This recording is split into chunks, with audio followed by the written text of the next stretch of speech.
نحمده ونصلي على رسوله الكريم أما بعد فأعوذ بالله من الشيطان الرجيم بسم الله الرحمن الرحيم رب اشرح لي صدري ويسر لي أمري واحلل عقدة من لساني يفقهوا قولي ألم ترى کیا تم نے دیکھا نہیں کیف ضرب اللہ کس طرح بیان کرتا ہے اللہ کیا غور کیا تم نے کبھی سوچا تم نے کہ اللہ تعالیٰ ایک پاکیزہ بات کو کس چیز سے تشبیہ دیتے ہیں؟ یہ کاف حرف تشبیہ ہے نا. کلمتن طیبتن کلمہ طیبہ پاک کلمہ کون سا ہے؟ لا الہ الا اللہ. اس کی مثال کیسے ہے؟ کشجرۃ طیبہ پاکیزہ درخت کی طرح عمدہ درخت کی طرح. اصلھا ثابت اس کی جڑ ثابت ہے پکی ہے مضبوط ہے اس کی بنیاد مضبوط ہے. وفرعھا اور اس کی شاخیں فرع شاخ کو کہتے ہیں برانچز فی السماء آسمان میں ہیں. امیجن کریں جڑ مضبوط ہے شاخیں بہت اونچی ہیں بلند ہیں آسمان تک جا رہی ہیں آسمان سے لنکڈ ہیں. وہ زمین کی بات نہیں آسمان کی بات ہے. تؤتی اکلھا دیتا ہے پھل اپنے کل حین ہر وقت ایور گرین ہے کبھی سوکھتا نہیں کبھی ماند نہیں پڑتا. باذن ربھا اپنے رب کے اذن سے. وَيَضْرِبُ اللَّهُ الْأَمْثَالَ لِلنَّاسِ اور بیان کرتا ہے اللہ مثالیں لوگوں کے لیے. کیوں؟ لَعَلَّهُمْ يَتَذَكَّرُونَ تاکہ وہ نصیحت پکڑیں. لوگوں کو سمجھانے کے لیے اللہ مثالیں دیتا ہے کہ وہ سمجھ سکیں. اس کے برعکس وَمَثَلُ كَلِمَةٍ خَبِيثَةٍ ناپاک بات کی مثال كَشَجَرَةٍ خَبِيثَةٍ ناپاک درخت کی طرح ہے. اجتثت من فوق الارض جو اکھاڑ لیا گیا ہو زمین کے اوپر سے. جسسا کہتے ہیں جڑ سے اکھاڑنا یعنی فوراً ہی نکل گئی ہو اس کی جڑ کیونکہ زمین کے اوپر ہے اس کی جڑ. ما لہا من قرار اس کے لیے کوئی قرار نہیں کوئی ٹھکانہ نہیں. یثبت اللہ الذین آمنوا بالقول الثابت فی الحیاۃ الدنیا مضبوط رکھتا ہے اللہ ان لوگوں کو جو ایمان لائے مضبوط بات کے ساتھ دنیا کی زندگی میں وفی الآخرہ اور آخرت میں. وَيُذِلُّ اللَّهُ الظَّالِمِينَ اور بھٹکاتا ہے اللہ ظالموں کو. وَيَفْعَلُ اللَّهُ مَا يَشَاءُ اور کرتا ہے اللہ جو چاہتا ہے. کلمہ طیبہ پڑھ کر انسان کیا بن جاتا ہے؟ مسلمان. تو ایک مسلمان کی مثال ایک عمدہ درخت کی طرح ہے. حدیث میں اس کے بارے میں آتا ہے کہ مومن کی مثال کس کی طرح ہے؟ کھجور کے درخت کی طرح ہے. بخاری میں اس کو کھجور کے درخت سے تشبیہ دی گئی. صحیح بخاری کی روایت عبداللہ بن عمر سے ہے کہ ہم حضور صلی اللہ علیہ وسلم کے پاس بیٹھے ہوئے تھے. آپ نے فرمایا بتاؤ وہ کون سا درخت ہے جو مسلمان سے ملتا جلتا ہے. یعنی کلمہ کون پڑھتا ہے؟ ایک مسلمان پڑھتا ہے. فرمایا کون سا درخت ہے جو مسلمان سے ملتا ہے جس کے پتے نہیں جھڑتے نہ جاڑوں میں نہ گرمیوں میں جو اپنا پھل ہر موسم میں لاتا رہتا ہے. یعنی ایک دفعہ ختم ہوا پھر شروع ہو گیا پھر ختم پھر شروع ہو گیا. حضرت عبداللہ بن عمر فرماتے ہیں میرے دل میں آیا کہ کہہ دوں وہ کھجور کا درخت ہے لیکن میں نے دیکھا کہ مجلس میں حضرت ابوبکر ہیں حضرت عمر ہیں وہ خاموش ہے تو میں بھی خاموش ہو گیا. حضور صلی اللہ علیہ وسلم نے فرمایا کہ وہ کھجور کا درخت ہے. جب یہاں سے اٹھ کر چلے تو میں نے اپنے والد سے کہا تو انہوں نے کہا اگر تم یہ جواب دے دیتے تو مجھے تمام چیزوں کے مل جانے سے زیادہ پیارا تھا کہ تم حضور صلی اللہ علیہ وسلم کو ایک اچھی بات یعنی ایک اچھا جواب دیتے. بہرحال جیسے ماں باپ کی خوشی ہوتی ہے کہ اولاد نیک کام کرے. کھجور کا درخت دیکھا ہے آپ نے؟ ذرا تصور میں لائیے اور ڈرا کرتے جائیے. اصلھا ثابت یہ ہے اصل جڑ نیچے. یہ دراصل ہے ایمان. ایمان مضبوط ہے اور آپ کو یہ معلوم ہے کہ درخت کی مضبوطی کا انحصار کس پر ہوتا ہے؟ جڑ پر. اگر جڑ کھوکھلی ہو جائے تو چھوٹا سا پودا بھی سوکھ جاتا ہے. جتنی زیادہ جڑ مضبوط ہوگی اتنا ہی پودا مضبوط ہوگا. اس کے بعد تنا ہے. یہ کس سے ملتا جلتا ہے, کس سے ریزمبل کرتا ہے؟ پلر سے, ستون کی طرح ہے. اسلام میں عبادات کو کیا کہا گیا؟ الصلاۃ عماد الدین. ٹھیک, نماز کیا ہے؟ دین کا ستون ہے. تو یہ ستون کی شکل میں ہے, اور خاص طور پر آپ دیکھیں کہ کھجور کا درخت جو ہے وہ پلر سے بہت زیادہ ملتا ہے.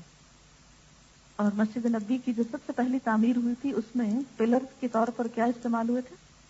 کھجور کے تنے.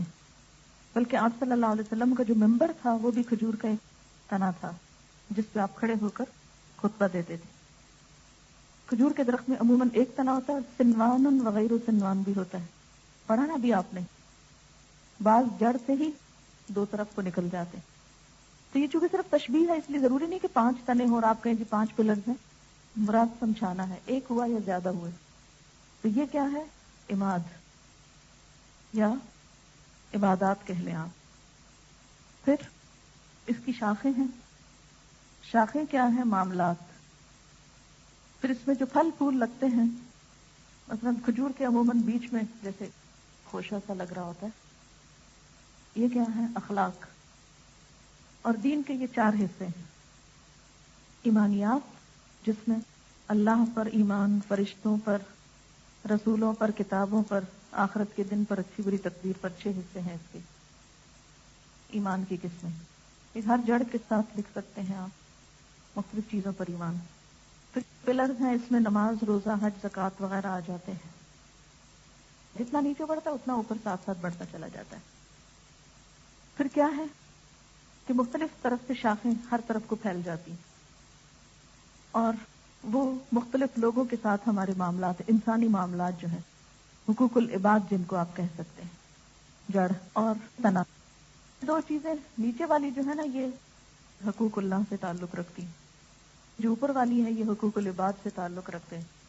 جو حقوق العباد ہیں ان میں آپ دیکھیے کہ کہیں والدین ہیں, کہیں اقربا ہیں, کہیں ہمسائے ہیں, پھر کہیں عام انسان ہیں, پھر اس کے بعد جانور ہیں, انوائرمنٹ ہے, فضا ہے ہماری, یہ سب چیزیں اس میں آ جاتی ہیں. اور اس کا حسن کیا ہے ان تمام چیزوں کا؟ اخلاق, جو پھول اور پھل ہیں. اخلاق کیا ہے؟ پھول اور پھل. یعنی یہ ایک طرح سے رزلٹ ہے. اگر کسی درخت میں پھول اور پھل نہیں, اخلاق اچھا نہیں, تو اس کے اندر کوئی خوبصورتی نہیں. اب آپ دیکھیے کہ ایک درخت جو ہے جب وہ اگایا جاتا ہے تو کس طرح بڑھتا ہے. اس کے لیے کیا چاہیے ہوتا ہے؟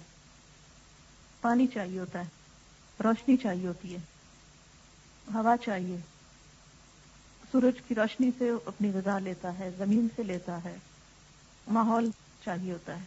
4-5 چیزیں ہوتی ہیں پودے کو زندہ رکھنے کے لیے. پانی کیا ہے؟ جو بارش کا پانی برستا ہے, وحی الہی, علم ہے نا. پھر جو ہوا ہے وہ کیا ہے؟ ماحول ہے, صحبت.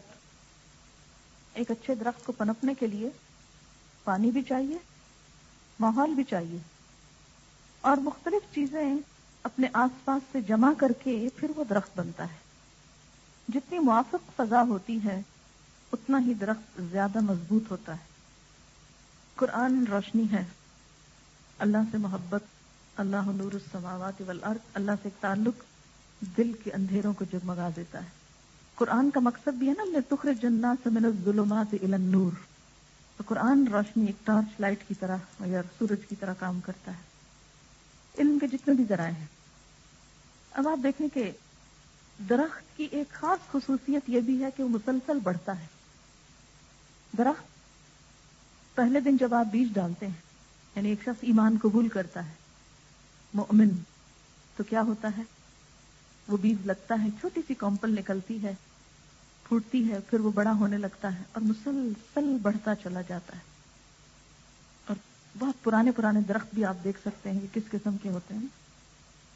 بیج سے جڑ بنتی ہے، جڑ سے تنا، تنا سے شاخیں، شاخوں سے پتیاں، پتیاں بھی نکلتی ہیں نا اس میں چھوٹی چھوٹی، یا کھجور کے درخت میں لمبے لمبے پتے، پھر پورا درخت، پھول یا پھل، پہلے پھول لگتے ہیں پھر پھل۔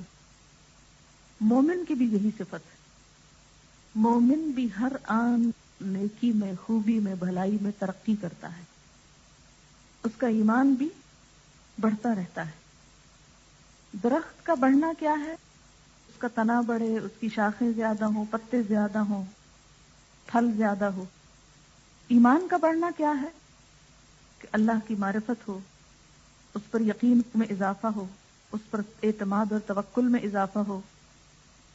درخت زمین سے معدنیات بھی لیتا ہے نا، صرف پانی سے تو نہیں درخت اگتے، اگر آپ پانی میں ڈال کے رکھ دیں اگے ہوئے درخت کو تو تھوڑے دن بعد ختم ہو جائے گا۔ اسی طرح فضا سے مختلف گیسز، کاربن ڈائی آکسائڈ لیتا ہے اور پھر آکسیجن نکالتا ہے۔ اور آپ دیکھیں کہ جو فضا کی کاربن ڈائی آکسائڈ ہے وہ اپنے اندر جذب کر کے اپنی خوراک بنا لیتا ہے نا، اس سے بھی وہ فائدہ اٹھا لیتا ہے اور مفید گیس اس سے باہر آتی۔ اسی طرح ایک مومن جو ہے وہ طرح طرح کے تانے، مختلف غلط باتیں جب دیکھتا ہے تو عبرت کی نگاہ سے دیکھتا ہے اور اس سے مفید چیزیں باہر آتی۔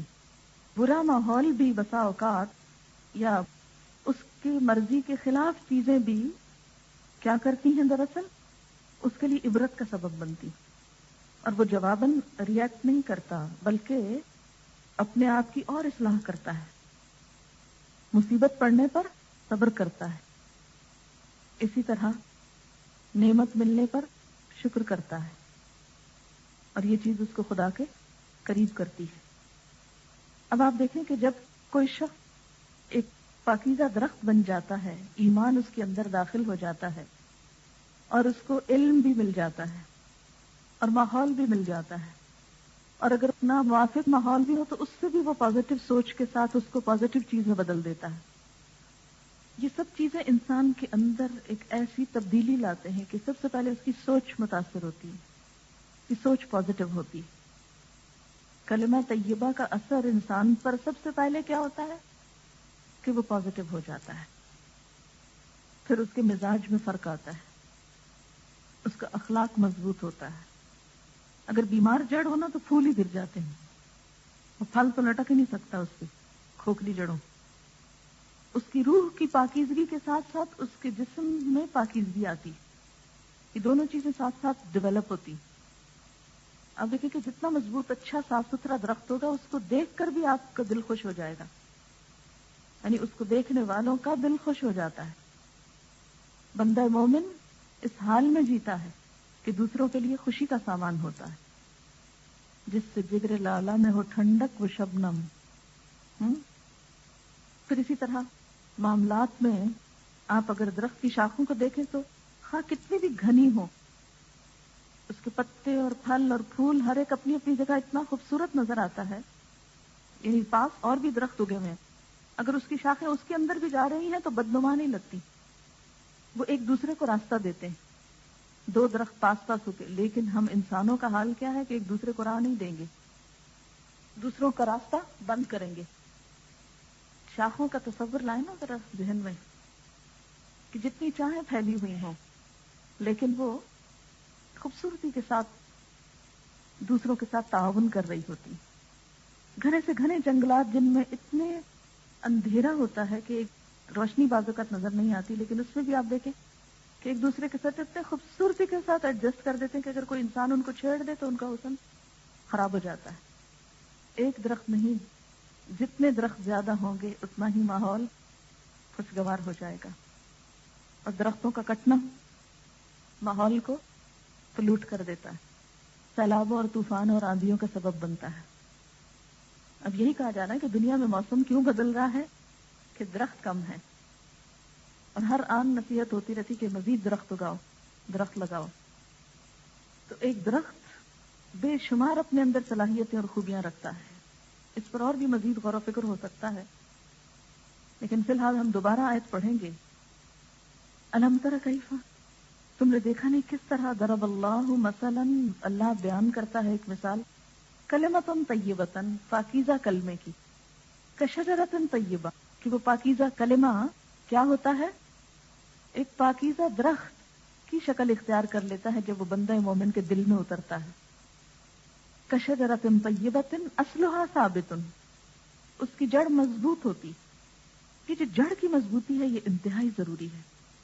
جہاں جڑ مضبوط نہیں، جہاں ایمان مضبوط نہیں، جہاں اعتماد نہیں، جس شخص کے اپنے قدم نہ جمے اور وہ آندھیوں کے ساتھ اڑتا چلا جائے، وہ کسی اور کے لیے کیا فائدہ دے سکتا ہے؟ آپ دیکھیں کہ اگر آپ خود پھسل رہے ہیں کسی کو سنبھال سکتے ہیں؟ آپ خود گر رہے ہیں تو کسی اور کو آپ پکڑ سکتے ہیں کہ وہ نہ گرے؟ تو جو شخص خود با اعتماد ہوگا، با ایمان ہوگا، وہ دوسرے گرتوں کو بھی تھام لے گا. آپ نے کبھی دیکھا ہوگا نا کہ بہت تیز آندھی چلتی ہے تو بہت مضبوط درخت تو جمے رہتے ہیں، لیکن جو ذرا کھوکھلے ہوتے ہیں وہ گر جاتے ہیں، تو وہ کس پہ آ گرتے ہیں؟ مضبوط درخت کے اوپر ان کا سہارا لے لیتے ہیں. بعض اوقات کمزور پودے جو ہیں وہ بڑے درختوں کے ساتھ چڑھ کے ان کے لیے وہ سہارے کا کام بھی دیتے ہیں. اصلھا ثابت، زمین سے بھی اس کو فائدہ ہو رہا ہے، فرعھا فی السماء، آسمانی قوتیں بھی اس درخت کو پنپنے میں مددگار ہیں. انسان مٹی سے بنا نا، ہماری جڑ اصل کہاں ہے؟ مٹی کے اندر ہے. ہم غذا کہاں سے لیتے ہیں اپنے بننے کے لیے، کھانے کے لیے، وجود کے لیے، بڑھنے کے لیے؟ زمین سے لیتے ہیں نا. اور وہ جسمانی غذا ہوتی ہے، اور ایک روحانی غذا آسمان سے آتی ہے. اگر کسی پودے کی زمین سے تو غذا آ رہی ہے، آسمان سے نہیں آ رہی، پھر اس کی وجہ سے ہی تو درخت کا حسن بنتا ہے. کیا صرف جڑ کی فوڈ لے کے، زمین کی فوڈ لے کر درخت میں کوئی حسن آتا ہے؟ ہرگز نہیں. گرین میٹر جو ہے یہ کہاں سے آتا ہے؟ یعنی زمین کے منرل جب ایک درخت یوز کرتا ہے تو طاقتور ہوتا ہے.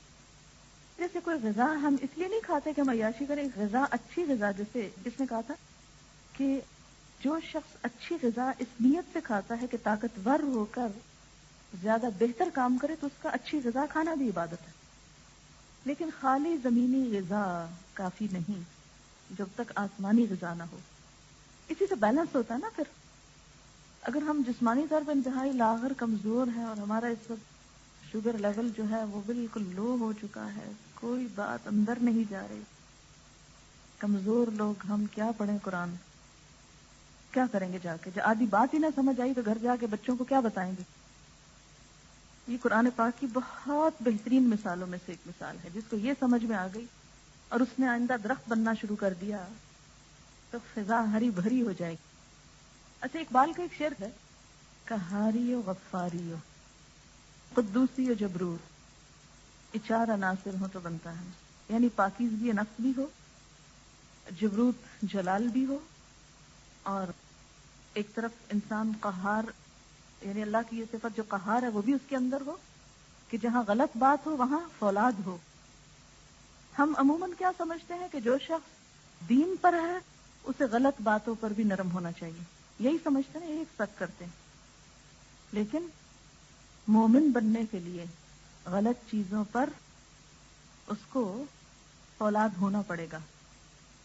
وَمَثَلُ كَلِمَةٍ خَبِيثَةٍ، خبیث کلمے کی مثال، ناپاک بات کی مثال، غلط بات کی مثال، کشجرۃ خبیثۃ، خبیث درخت کی طرح ہوتی، بدذات درخت کی طرح، اجتثت من فوق الارض، جو اکھاڑا گیا ہو زمین کے اوپر ہی سے، اکھاڑ لیا جائے زمین کے اوپر اوپر سے ہی. یعنی اس کی جڑ اتنی اتھلی ہوتی ہے، اتنی اوپر اوپر ہوتی ہے کہ تھوڑی سی ایفرٹ سے وہ ہاتھ میں آ جاتا ہے. اسی طرح باطل کو کوئی قرار نہیں ہوتا. وہ بظاہر بہت بڑی جھاگ نظر آتا ہے، لیکن اگر آپ ہاتھ لگائیں تو وہ فوراً ایک قوت والا ہاتھ اس کو مٹا دینے کے لیے کافی ہوتا ہے. اسی طرح اس بدذات درخت کے لیے یا جھاڑ جھنکار کے لیے تھوڑی سی ایفرٹ کافی ہوتی ہے. اور آپ نے دیکھا ہوگا کہ مضبوط درخت سال ہا سال جیتے ہیں، جبکہ بدذات درخت چند دنوں میں ختم ہو جاتے ہیں. یعنی جھاڑ جھنکار جس کو کہتے ہیں. من فوق الارض، زمین کے اوپر اوپر سے، ما لہا من قرار، ان کے لیے کوئی قرار نہیں. یعنی کہاں قرار نہیں؟ میزان میں کوئی قرار نہیں غلط باتوں کو، وہاں ان کو کوئی وزن نہ ملے گا، بارگاہ الہی میں کوئی قبولیت نہ ملے گی، اس لیے کہ وہاں نیت کی خرابی تھی اور سطحی اور وقتی جذبات میں کام کیے گئے تھے، پورے ایمان اور یقین کے ساتھ نہیں۔ یعنی جس عمل کی روٹس گہری ہوں گی وہ عمل نہ مخالفت سے ختم ہوگا، جیسے آندھی چلے تو شجرہ طیبہ نہیں گرتا، لیکن جس کی جڑ خراب ہو، جس کی نیت خراب ہو، جس کی اصل خراب ہو، جہاں اندر منافقت ہو، اندر خرابی ہو، گھن لگا ہوا ہو، ایمان کمزور ہو، اس کو تو ایک اشارہ چاہیے گرنے کو۔ ایسے لوگ دنیا میں بھی فوراً دین سے ہٹ جاتے ہیں اور آخرت میں بھی ایسے لوگوں کے اعمال کو کوئی وزن نہ ملے گا، وہ جیسے خبیث تھے ویسے ہی ان کا معاملہ ہوگا۔ یثبت اللہ الذین آمنوا بالقول الثابت فی الحیاۃ الدنیا، ایمان لانے والوں کو اللہ ایک قول ثابت کی بنیاد پر دنیا اور آخرت دونوں میں ثبات عطا کرتا ہے، فی الحیاۃ الدنیا والآخرہ، یعنی سچی بات انسان کو دنیا اور آخرت دونوں میں فائدہ دیتی۔ کلمہ طیبہ کی بنیاد پر انسان میں نیک بات، نیک کام پر دنیا میں استقامت ملتی ہے، اور آخرہ سے مراد یہاں قبر ہے۔ قبر میں جب منکر نکیر سوال کریں گے تو اس وقت بھی سچائی پر قائم رہنے والوں کو استقامت ہوگی، وہ وہاں ڈریں گے نہیں، گھبرائیں گے نہیں۔ وَيَفْعَلُ اللَّهُ مَا يَشَاءُ، اور کرتا ہے اللہ جو چاہتا ہے، یعنی اللہ کو کوئی روکنے والا نہیں۔ اس آیت کی تفسیر ایک حدیث میں کچھ یوں آتی ہے کہ موت کے بعد قبر میں جب مسلمان سے سوال کیا جاتا ہے تو وہ جواب میں اس بات کی گواہی دیتا ہے کہ اللہ کے سوا کوئی معبود نہیں اور محمد صلی اللہ علیہ وسلم اللہ کے رسول ہیں۔ یہ کس کا ترجمہ ہے؟ کلمہ طیبہ کا۔ تو اس کلمے نے فائدہ دیا نا، دنیا میں بھی دیا اور قبر میں بھی دیا۔ بس یہی مطلب ہے اللہ کے اس فرمان یثبت اللہ الذین آمنوا بالقول الثابت فی الحیاۃ الدنیا وفی الآخرہ۔ یہ صحیح مسلم کی روایت تھی۔ ایک اور حدیث میں ہے کہ جب بندے کو قبر میں رکھ دیا جاتا ہے اور اس کے ساتھ ہی چلے جاتے ہیں، وہ ان کے جوتوں کی آہٹ سنتا ہے، اکیلے چھوڑ کے چلے جاتے ہیں، اور وہ ان کے جوتوں کی آہٹ سن رہا ہوتا ہے کیونکہ اس کی روح لوٹ آتی ہے۔ بس اس کے پاس دو فرشتے آتے ہیں اور اسے اٹھا کر اس سے پوچھتے ہیں کہ اس شخص کے بارے میں تیری کیا رائے ہے؟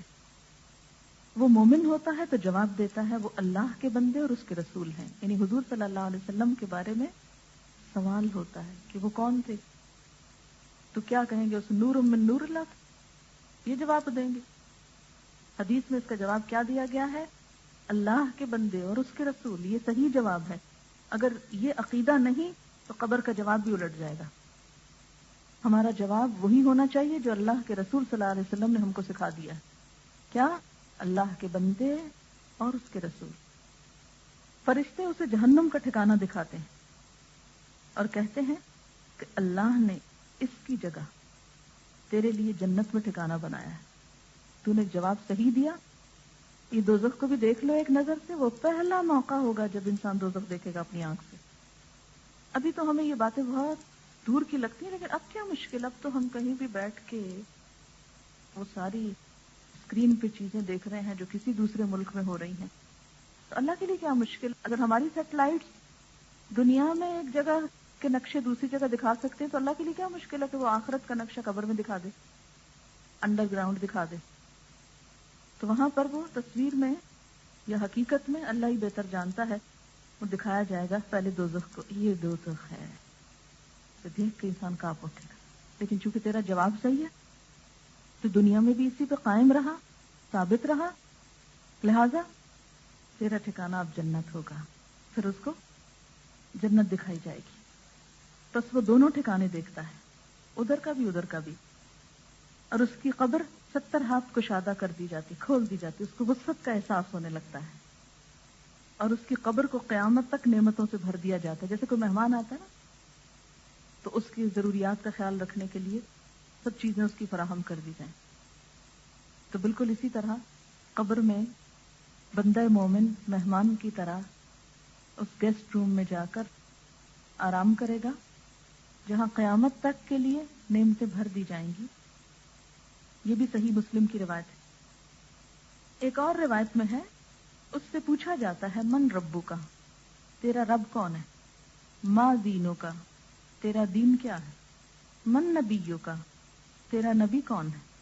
بس اللہ تعالیٰ اسے ثابت قدمی عطا فرماتا ہے اور وہ جواب دیتا ہے ربی اللہ، میرا رب اللہ ہے. دینی الاسلام، میرا دین اسلام ہے. ونبی محمد صلی اللہ علیہ وسلم، اور میرے نبی محمد صلی اللہ علیہ وسلم ہے. یعنی اللہ کو رب بنائے گا اور محمد صلی اللہ علیہ وسلم کو رسول. اور یہ کون کر سکے گا؟ جو دنیا میں حق بات پر، قول ثابت پر جمع رہا اور اسی پر جان دی. وَيَفْعَلُ اللَّهُ مَا يَشَاءُ، اور اللہ کرتا ہے جو چاہتا ہے. درخت اور مومن میں مماثلت.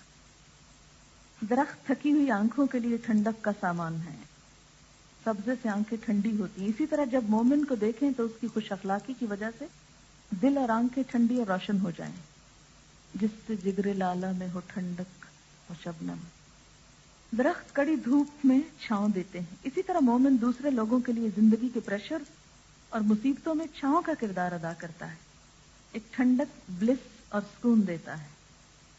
انوائرمنٹ کا نیچرل بیلنس درختوں کی کمی سے متاثر ہوتا ہے.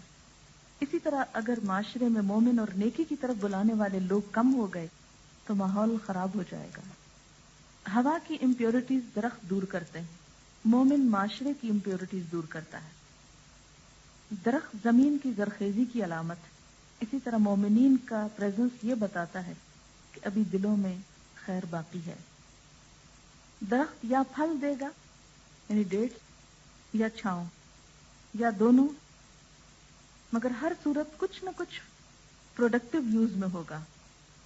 مومن بھی کسی نہ کسی صورت میں دین کا کام کرے گا، یعنی یا اپنی ذات میں کوئی عبادت کرے گا یا دین پھیلانے کا کچھ کر رہا ہوگا.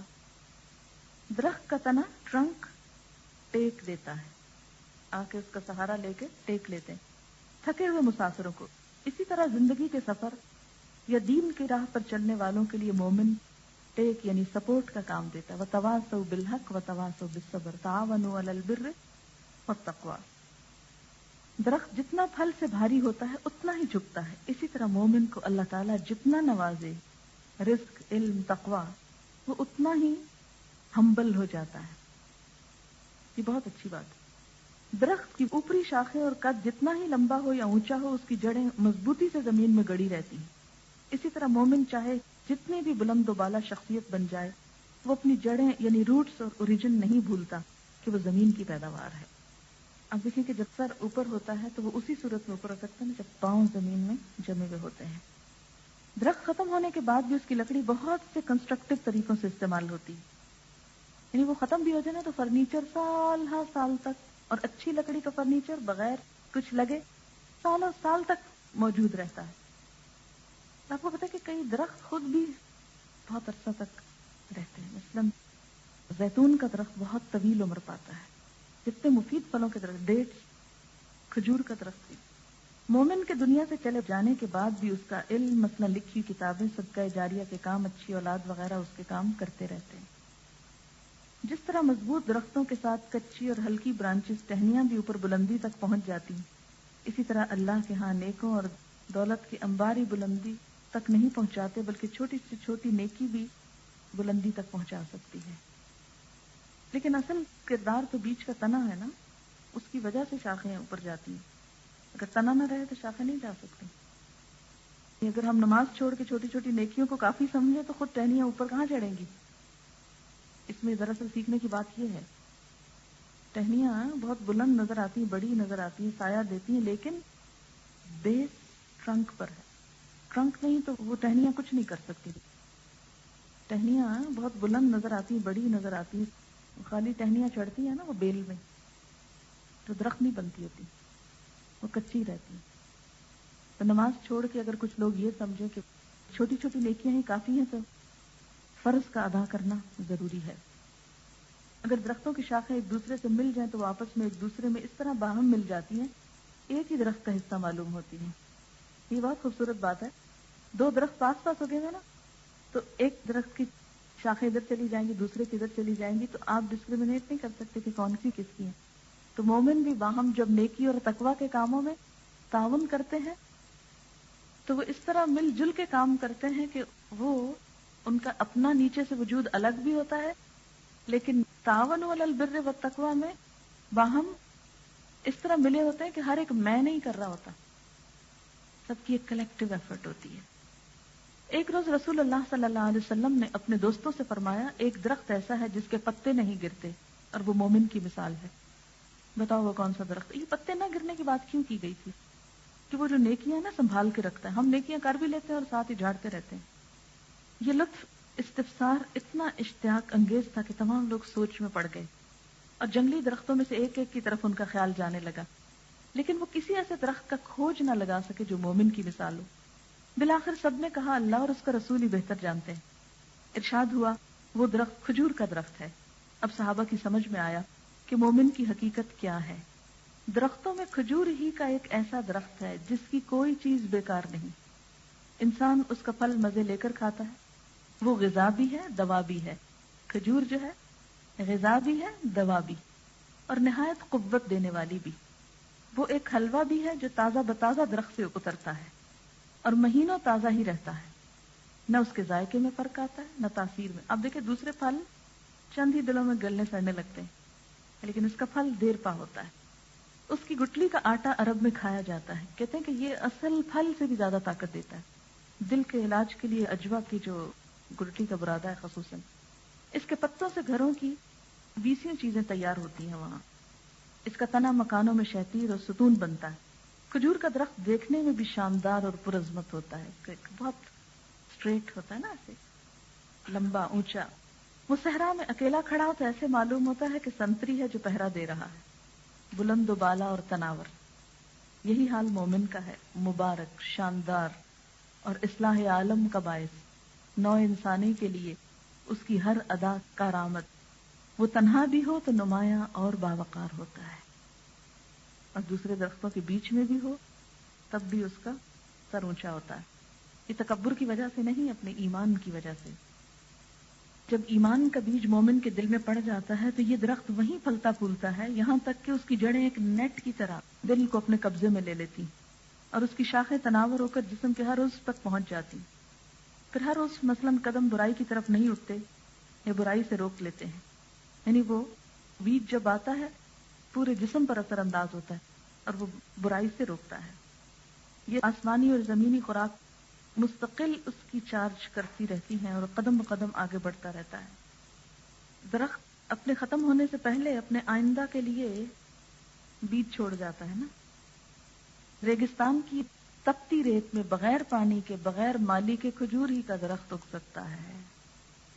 یعنی اس کو کیئر نہ بھی ملے آس پاس سے، اس کا ماحول کتنا بھی تپش والا ہو، روکھا سوکھا ہو، کوئی سیرابی نہ ہو، تب بھی وہ میٹھا پھل دیتا ہے، اگ جاتا ہے.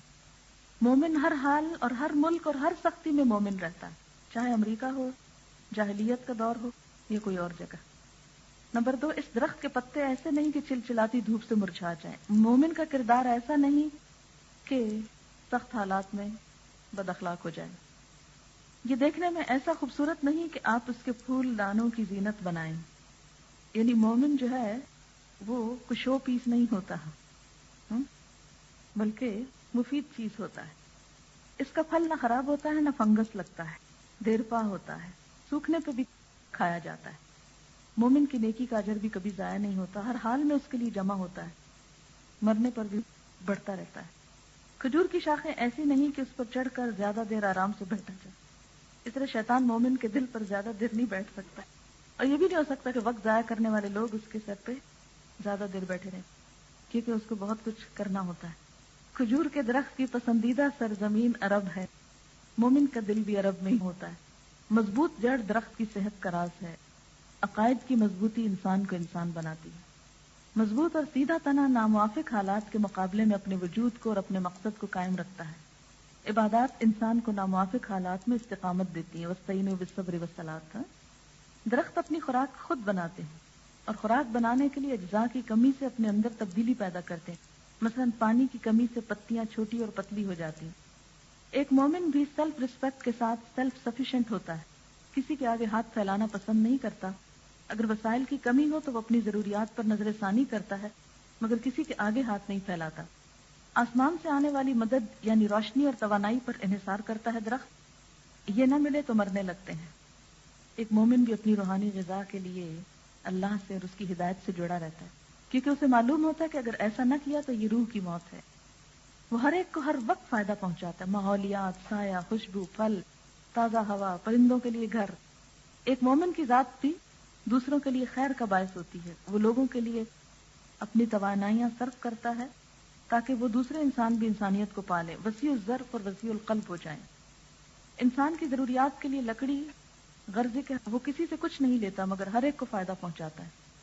مومن بھی اپنے نیک اعمال کا صلہ لوگوں کی زندگیوں کو سدھارنے کا صلہ لوگوں سے نہیں مانگتا، اللہ سے رجوع کرتا ہے. درخت تمام طرح کی گندگیوں کو ایک خوبصورت ماحول میں بدل دیتا ہے. مومن اپنے کردار سے اپنے اطراف میں پھیلی ہوئی جہالت کو دور کر کے روشنی اور طہارت پھیلاتا ہے. درخت کے تمام حصے ایک دوسرے کے ساتھ مربوط ہو کر انسان کو فائدہ پہنچاتے ہیں. مومن بھی ایک دوسرے کے ساتھی ہوتے ہیں اور ایک دوسرے کے ساتھ مل کر حق پھیلاتے ہیں. وہ جیسے ایک شعر بھی ہے نا کہ پیوستہ رہ شجر سے امید بہار رکھ.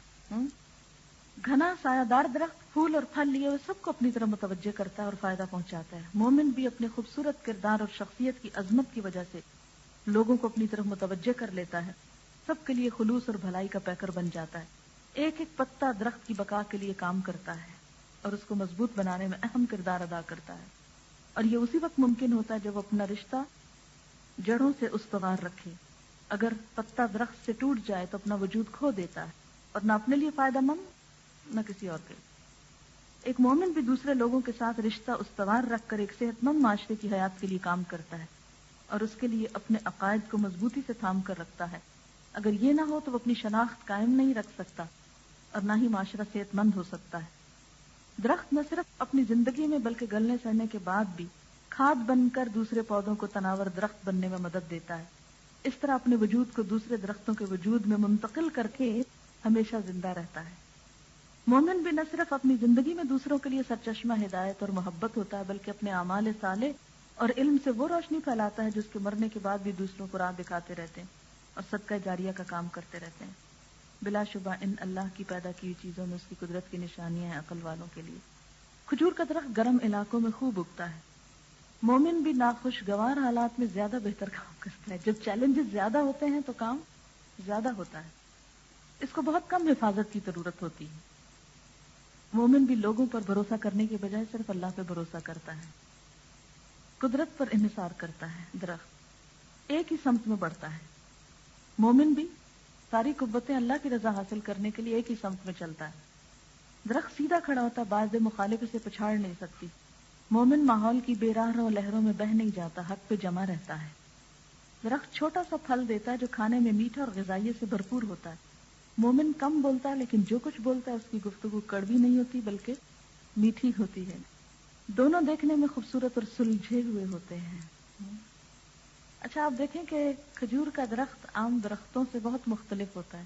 ناریل کا درخت کچھ ملتا جلتا ہوتا ہے اس سے، لیکن بہت سے درخت ہوتے ہیں وہ ایک دوسرے سے بہت ریزمبل کر رہے ہوتے ہیں، ان کا بڑھنا پھیلنا پلنا پھولنا. لیکن کھجور کے درخت کی شان ہی نرالی ہے. الحمدللہ رب العالمین.